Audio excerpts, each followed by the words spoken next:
Hello guys, তো আসসালামু আলাইকুম, ওয়েলকাম টু অ্যানাথার ব্লগ ভিডিও। তো চলে আসলাম আজকে বরাবর মতন নতুন একটি ভিডিওর মধ্যে আজকে হচ্ছে আমার খালতো বোনের বিয়া। সেই বোনের বিয়াতে আমরা আসছি যেহেতু শুক্রবার বিয়ের আয়োজনটা করা হয়েছে, তাই আমরা সবাই নামাজে চলে আসছি। নামাজটা পড়ে আমরা জামাইয়ের গেট ধরতে। তো আমরা এখান দিয়ে যাচ্ছি, মসজিদে যাচ্ছি, বাইতুল মুকাররমে যাচ্ছি যেহেতু আজকে শুক্রবার। তো মসজিদে আসার পরে এসে বললাম অজুর স্থানে দেখেন জুবাইর অজু করতেছে, তো আমিও এখন অজু করব। অজু করে তারপর এটার ভিতরে প্রবেশ করব। আপনি অজুটা করে দাঁড়ান, জুবাইয়ের 2 মিনিটের অজু হয়ে গেছে। তারপর আমিও অজু করে নিই, তারপর আমি এটার ভিতরে প্রবেশ করতেছি। অল্প কিছু মানুষ কেবল আসছে, আরও মানুষ আসবে। যেহেতু বাইতুল মুকাররম মসজিদের ভিতরে এসি আছে, ঠান্ডা ঠান্ডা বাতাস, অনেক ভালোই লাগতেছে। আর জুবাইর তো এসির বাতাস পেয়ে আজ প্রত্যেক দিন বড় করে একটা মোনাজাত দেয়, তো বসে পড়ছে। ওই যে এসি, ওইখানে হুজুর থাকে। বাইতুল মুকাররম বলে কথা, এটার ভিতরে ছয়টা এসি, শুধু এই রুমটার ভিতরে 6টা এসি।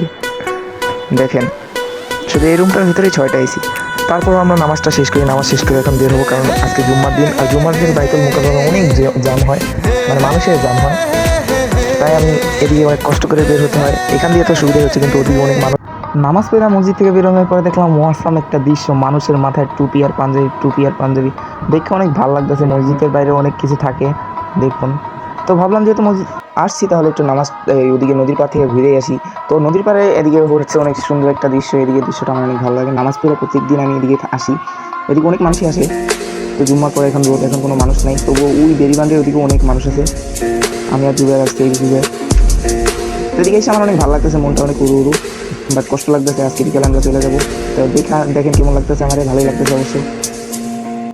তারপর কতক্ষণ থাকার পরে জুবাইরকে বললাম, জুবাইর চলো আমরা এখান থেকে আবার যাই। তো গাড়ি গেটে আমরা এসে পড়ছি, এখন ঢুকবো। এই গেটে আমাদের ধরতে হবে। তো এখানে পাক চলতেছে, দেখুন পাক তো প্রায় শেষ, কারণ নামাজ শেষ। এখন এই যে টিকা মিকা সবই আছে এখন।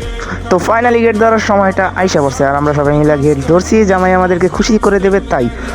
তো খুশি করার জন্য আমি জামাইয়ের কাছ থেকে বললাম যে 50,000 টাকা দিতে। সে বললো যে 50,000 টাকা তো দেওয়া যাবে না। তারপর সে অনেকক্ষণ নিন্দা করছে যে একটু পর আমরা মানতাছি না, আমরা সবাই গেট ধরে বসেই আছি। তো ক্যামেরা জুবাইর ধরছে, 4 পদের শরবত রাখা হয়েছে, কেচি রাখা হয়েছে, তাকে তো আমরা এত তাড়াতাড়ি ছাড়তেছি না। সে দিতেছে, সে তার কাছ থেকে আমরা টাকা উঠাই ছাড়বো। তো গেট যেহেতু ধরছি, আমরা 4-5 জন মিলে ধরছি। তারপর সে আমাদেরকে 1,000 টাকা দেয়। তারপর আমরা এখানে ঘুরতে এসে পড়ি। ঘুরতে আসার পরে খালায় ফোন দেয়, বলে যে পাক নাকি হয়ে গেছে। জামাই তারা এসে পড়েছে, এখন বলে তাদেরকে মানে খাবার আগায় দিতে হবে। তো আমরা এখান থেকে চলে যাব। তারপর সেই মেন টপিকটা চলে আসে। আমরা বৈশা পড়ছি জামাইয়ের সামনে, এই জামাই বৈশা আছে। এটা হচ্ছে আমার বড় আপু আনিকা আপু, আর তার জামাই এমনি মিরাজ। এই যে আমি আর জুবাইর অনেক হ্যাপি আছি। আমরা আজকে জামাইয়ের সামনে বসছি। এই যে আমাদের দেখার জন্য অনেক ক্যামেরাম্যান আছে, দেখুন ভালো। এই যে 2টা মুরগি দিচ্ছে, বাবা এটি তো কামড়া খাইতে হবে। তো আমরা এখন খাবার স্টার্ট দেবো, অনেক ক্যামেরাম্যান আছে। খাওয়া দাওয়া শেষ, পেট টুট ভরে গেছে। এখন আমার মন টেনশন দিচ্ছে, আমি সাথে যাবো, তো সাথে যাইতেছি।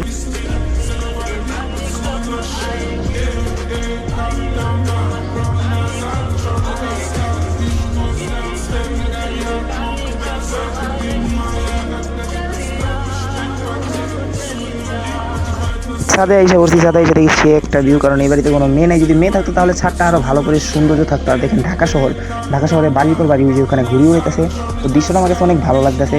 দেখেন ঢাকা শহর কি ভাই, এটা গ্রাম অঞ্চলে ততটা একটু ভালো না। শুধু খালি ঘরের ভিতরে এসির বাতাস খাওয়া যায়, আর কিছুই না। দেখুন ঘরের পরে ঘর না আছে কোনো জায়গায় মাঠ, কিচ্ছু নাই রে ভাই, এদিকে কোনো শান্তি নেই। তো জুবাইর এদিকে এসে একটু বাতাস পেয়ে ভালো লাগতেছে। আমার মন চাইলে এখানে দেখলাম একটা সিঁড়ি, আমিও ওদের সাথে একটু উপরে যেতে মন চাইলো। আমি উপরে আসতেছি। উপরে আসার পরে দেখি যে তারা ঘুরিয়ে রেখেছে। আমার কোনো মানে এখানে আমি উঠতে পারতেছি না। পরে আমি তাদের সাথে কোনো কথা না বলে আমি মনে করলাম যে নিচে চলে যাওয়াটাই ভালো। কিন্তু ভিউটা কিন্তু ভালো আসতেছে। এখন জোস একটা ভিউ আসছে। জুবাইর নিচে অপেক্ষা করতেছে, তার অনেক তাড়াহুড়া, কারণ এখন জামাই চলে যাবে তার নায়িকাকে নিয়ে। তো আমরা এখন নিচে যাবো, কারণ ছাদে ঘোরা হয়ে গেছে। তো ছাদে ঘোরা করে মনে করলাম এই পাশটা যেহেতু দেখছি, ওই পাশটা একটু ভালো করে দেখে নেই, কারণ ওই পাশটা অনেক সুন্দর বলে শুনছি।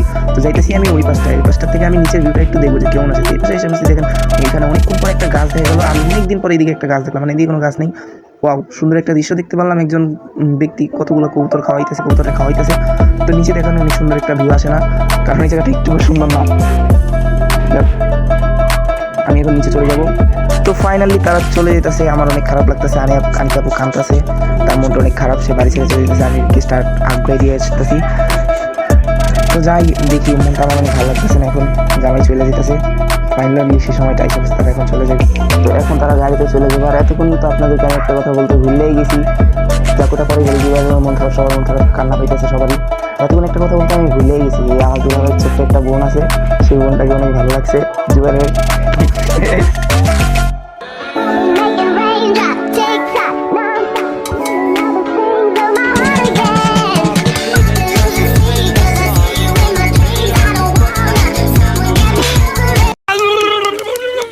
তাতে আমার বাল ছেঁড়া গেল। তারপর আমাদেরও চলে যাওয়ার সময় হয়, এখন আমরাও চলে যাবো, নৌকা ঘাটে চলে আসছি।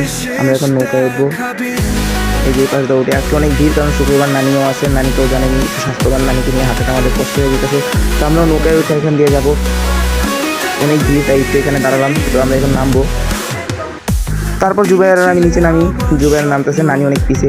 তারপর জুবাইরের সাথে আমি নামি দেখি এখানে নামবো। কোনটায় উঠবো সিরিয়াল জানি না, তবুও উঠবো। ভাইকে বললাম, ভাই আপনার ওটা কি উঠে যাবে? ভাই বললো না, এটাতে উঠে যাবে না, যেটা সিরিয়াল সেটাতেই উঠতে হবে। আর ক্যামেরাটা যেহেতু জুবাইরের হাতে, তার মানে বুঝতে আছেন কী ভিডিও করতে চাইতেছে ও। যাক, সেটা কোনো বিষয় না। আমি বললাম যে ভাই কোন নৌকায় উঠবো? বললো যে ওদিকে নৌকায় ওঠেন। তো নৌকায় ওঠেন, জুবাইর আমাকে ক্যামেরা একটুকু উঠে নেয়, ও নিজে নিজে ভিডিও করছে। কারে উঠে সেটা তো আপনি ভালোভাবে দেখতেছেন, এটা নিয়ে আমি কিছু বলবো না। নিঃসন্দেহে তুই ঠিক কথা বলেছিস। সে আমার পাশে ঘাড়াবে। তারপর নৌকায় ওঠার সময় হিসেবে আমি ফালদা ওই নৌকা বাদ দিয়ে এই নৌকায় উঠে গেলাম। বললাম ওটা বললে আমরা এটাতে কাম নেবো, এটাতেই চলে যাবো। তারপর আমি নৌকায় উঠে বসার সময় এসে পরে হেরাদি ফালায় ফালায় উঠতেছে, কিন্তু আমার নানি নিয়ে তো উঠতে হবে, নানি তো আবার এই নৌকার উপরে উঠতে পারে না। তাই আমি এই নৌকার উপরে ফাল দিতে যেতেছি। এই তার সাথে আমি উঠে গেলাম নৌকার উপরে। এখন আমি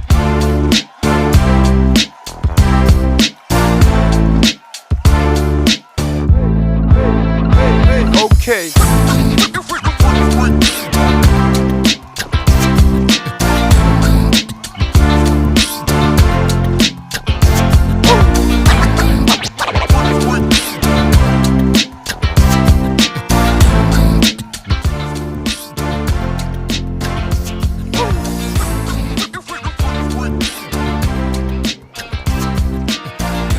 জুবাইর একটু পানি লাগতে মন চলে, এই জন্য জুবাইর একটু পানিতে হাত দিল, অনেক খুশি হয়েছে। দেখেন ঈদের চেয়ে বেশি খুশি হয়ে গেছে পানিতে হাত দিয়া, এর চেয়ে বড় খুশি কিছু নাই।